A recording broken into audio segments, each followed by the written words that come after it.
How to calculate your own macros. So some of you will love this video, some of you will hate it. It is a calculation that you may want to use to decide on your own macros for your goal type. Now, full disclosure, I don't use this calculation. I use what I know about the person, their body type, their history, their past experiences with weight loss, muscle gain, their training experience. I throw a lot more into this. But this calculation does work rather well, and I'm sharing it with you, for one, because you might want to use it, and two, because it will explain, help you navigate the whole carbohydrate debate. So I will be sending you a document on that. So let's talk about this. Maybe I'll share the document with you. One sec. Let me do this.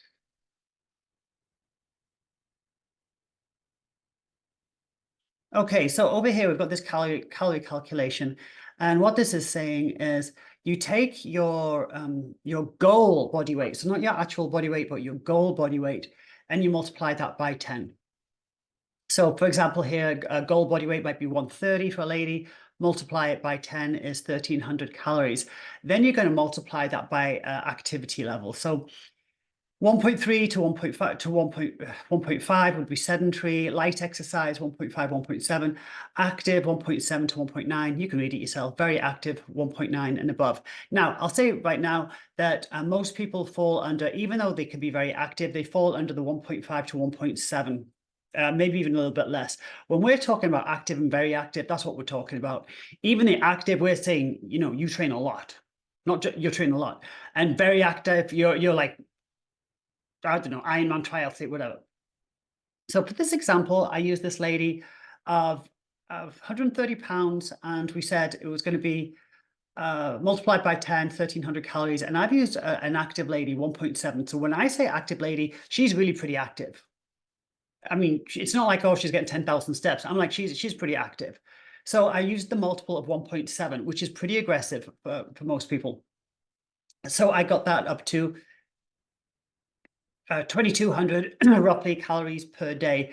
And this would be her maintenance calories. So I think we can agree, if you get a lady that's goal weight's about 130 and she's training pretty well, pretty consistently, then 2,200 calories a day.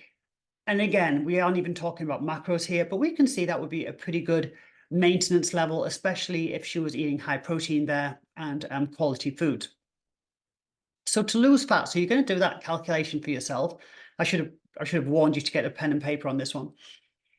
And to lose fat, we can go, this is where a little bit of experience comes in, but you can use a 15% multiple. You can use a 20% multiple, which I often use. I wouldn't use it.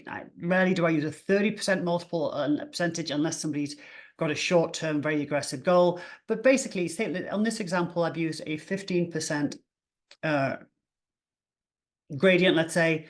And so you can either, if the person wants to lose weight, we take 15% off. If we want to gain weight, we add 15% to this. So losing body fat, if I take 15% away from her calories per day, it brings her down to 1,879. And to gain muscle, it would bring her up to a 2,541.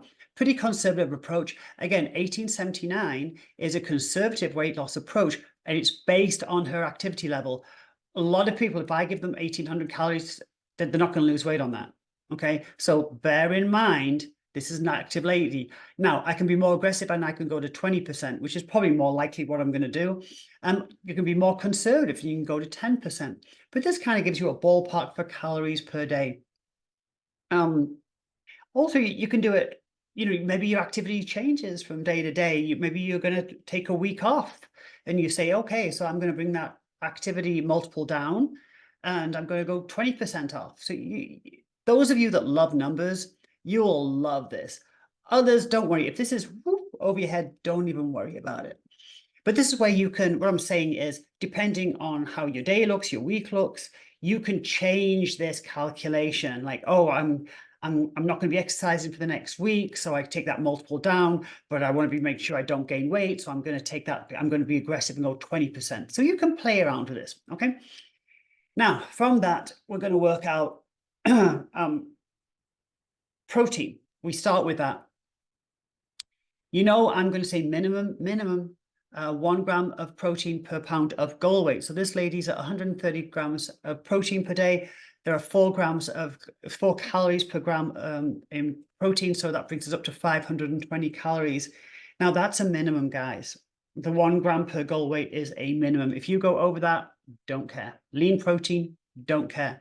So that's only 520 calories. So for this lady, I have I've got, over 2,000 calories remaining if I am maintenance. But for weight loss, let me just make a little correction on this. So for weight loss, what do I have her on? 1879 less the 520. I have 1,359 calories to work with for weight loss. This is for maintenance. So that 1,359 calories can be divided up between fat and carbohydrates. Again, so this is where we get into the carbohydrate calculation. So this is where your carbohydrates can be higher and the fat can be lower, or if you want to go lower carbohydrates and the fat come higher. But we have this number to work with. We've worked out our protein requirement, we've worked out the the calories per day, and now we can play around with that final number based on your preference and your tolerance to carbohydrates. Now, most people know what their tolerance to carbohydrates is. Ladies, generally, our tolerance to carbohydrates is less, and guys, your tolerance to carbohydrates is higher. We discussed this in the video where I spoke about the differences between men versus women. And I said how women can work better on a low carbohydrate diet, higher fat. They exercise really well in that state, where a lot of guys do not. They don't work, they would need more carbohydrates and lower fat. So again, this comes in gender, age, carbohydrate tolerances, past experience, etc., etc. I want to throw 2 different carbohydrate calculations in here for you, and this I feel is really useful, even if you don't use the calculation I just talked about. These calculations are worth knowing because it will remove the fear of carbohydrates from you. So this is a calculation that I used to use when I was competing. So we want to provide enough carbohydrates there for muscle glycogen, the carbohydrates stored in the muscle. And back when I was competing, the calculation that I used to use was I knew that muscle can hold 4.5 grams of carbohydrates per pound of muscle. 4.5, I used this very successfully, per pound of muscle. Now, for this calculation, you need to know your lean body weight. We can't just know your goal weight. We need to know your lean body weight. So for that, I would need to know your total weight, your body fat percentage. Now, if you do an in-body or a lot of the body fat measurements, it's going to give you your LBW, your lean body weight. But otherwise, we have to calculate it. We have to get your total weight, less your body fat percentage, and then that will leave you with your lean body weight.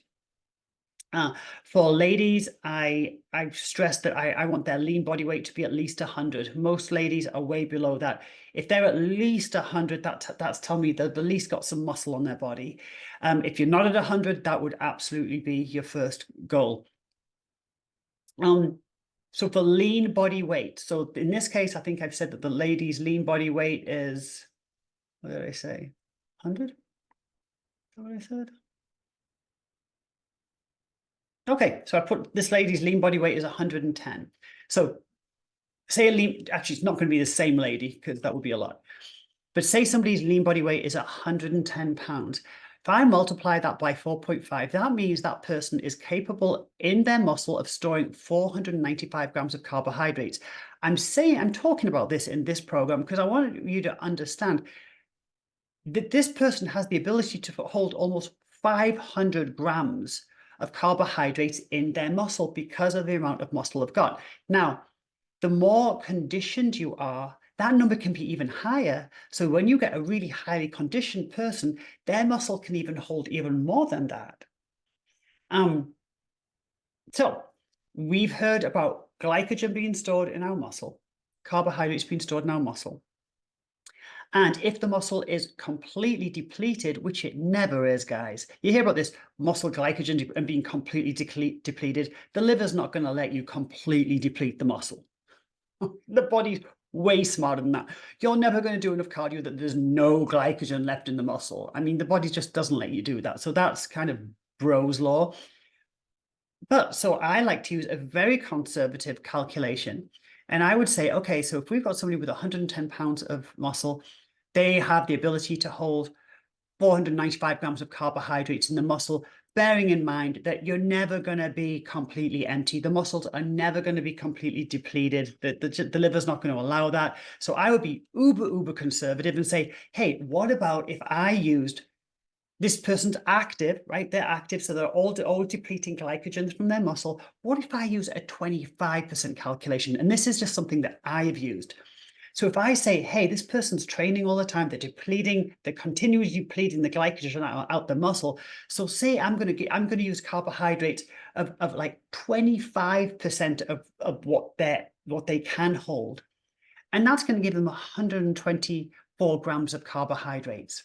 Right? So we can be pretty confident that if a person is very active and continually depleting their muscle stores of glycogen, I'm going to have them eat enough carbohydrates to replenish that by 25%. That is insanely conservative. We know we can get more carbohydrates than that into that muscle, but this person's fearful of gaining weight. They're fearful of eating carbohydrates. So I'm going to be like, wow, let's go 25%. What I'm hoping that you see here is this person has the ability to hold almost 500 grams of carbohydrates in the muscle. This person is every day with training is depleting the carbohydrates in the muscle. And I'm saying, hey, why don't we just put 25% of what you're capable in on a daily basis? Because that will help you build muscle, right? Because the carbohydrates will be in the muscle. The carbohydrates in the muscle are fuel for that muscle because they're already in there. And we can agree that, wow, that 124 grams isn't so scary now because we know we have room for them. We know what we're capable of holding, almost 500 grams. We know that we're depleting those stores daily. And here's Joanne asking you to put 124 grams in there. We know that's not an excess because we know we can hold 4 times more than that. I know for some of you, this is, don't even worry about it.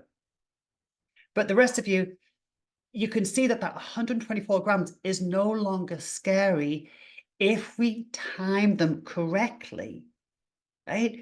So if I take those 124 grams, I'm like, wow, you know what? I'm going to put a little in before you work out. I'm going to put a bunch after you work out, and I'm going to put some before you go to sleep. So you're not going to burn through. So it preserves your muscle when you sleep.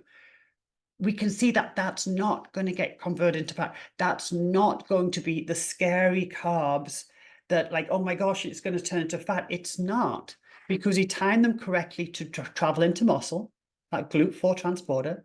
And we can see now like, oh, that's fine. That's not gonna stop lipolysis. That's not going to get converted into fat. It's not. Can we see that? So that's one calculation that we use.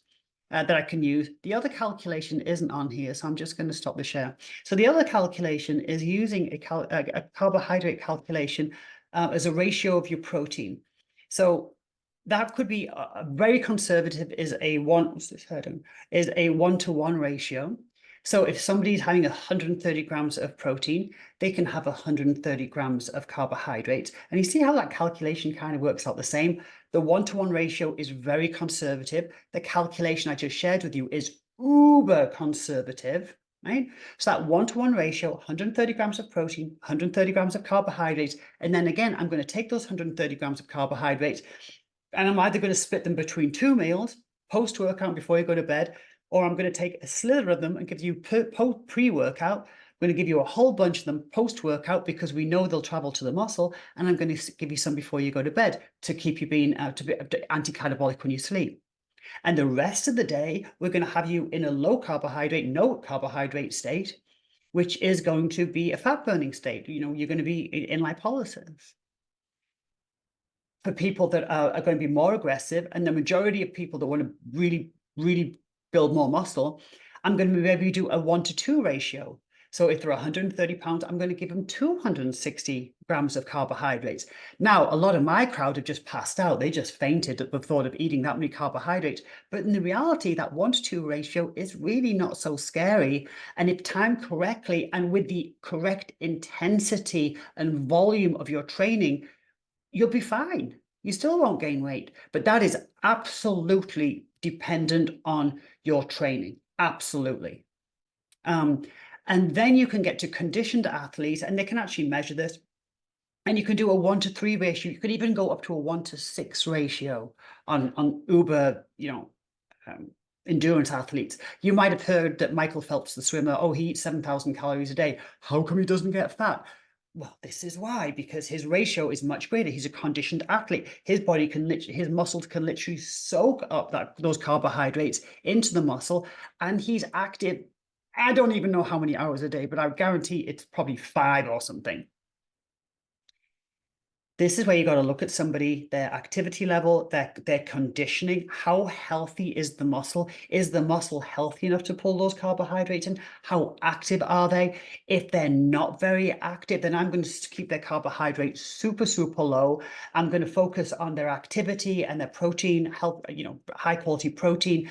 I'm going to make them insulin sensitive, so the muscle is more responsive. Now I can put the carbs in. Now maybe we can do a 1-to-1 ratio. This person's going to really benefit from that, but they're still going to be able to lose body fat at the same time because of the way I've timed it. All that being said, if you're still terrified of carbohydrates, we know we can be low carb, very low carb, and a surplus of protein and still build muscle. For those of you that are maybe a little less fearful of carbohydrates, I'm hoping that these calculations show you how the body can have carbohydrates, and if timed correctly, how many they can have, to be very conservative, which will aid you in building muscle, but will still allow you to stay on the fat, on the path of fat loss. I'm really trying to find different ways to maneuver, to discuss why we shouldn't be scared of carbohydrates if the muscle is healthy and our activity and training allows.